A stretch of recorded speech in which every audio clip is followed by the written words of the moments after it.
Good afternoon বন্ধুরা। তো এই দেখো এতক্ষণে আমি রান্না শুরু করব। এই যে দুটো গ্যাস ধরিয়ে দিয়েছি, দুটো কড়াই বসিয়ে দিয়েছি, সব কিছু রেডি করে নিয়েছি। তো আজকে কি কি রেডি করলাম, রান্না করব এখন আমি, তো তোমাদের সঙ্গে শেয়ার করি। এই দেখো এই শাক ভাজা হবে বেগুন দিয়ে, এটা এখন বসাবো। আর একটা হবে এই যে বড়ি দিয়ে শুক্তো, বড়ি দিয়ে লাউয়ের শুক্তো, এটা হবে বড়ি দিয়ে লাউয়ের শুক্তো।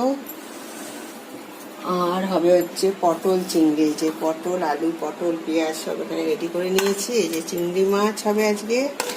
আর হবে এই যে দেখো কত বড় বড় কাজলি মাছ। তো এই কাজলি মাছ আর দুটো পাবদা মাছ ছিল কালকে, তো এই যে পাবদা মাছ, এই এই যে এই পাবদা মাছ, এই যে পাবদা মাছ আর কাজলি মাছগুলো কত বড় বড় দেখো। তো এই অনেকে এটাকে বাঁশপাতা মাছও বলে। তো এটাতে একটা ঝাল বানাবো। আর এই যে পটল চিংড়ি, চিংড়ি মাছগুলো একটু বড় বড়ই আছে, তো এটা করব।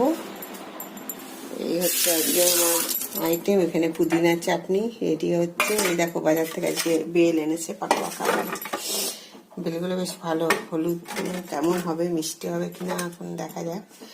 তো যাই হোক, তো আজকে আমার এই হচ্ছে রান্নার মেনু। তো এখন আমি রান্না শুরু করব। তোকে have a good day, tata.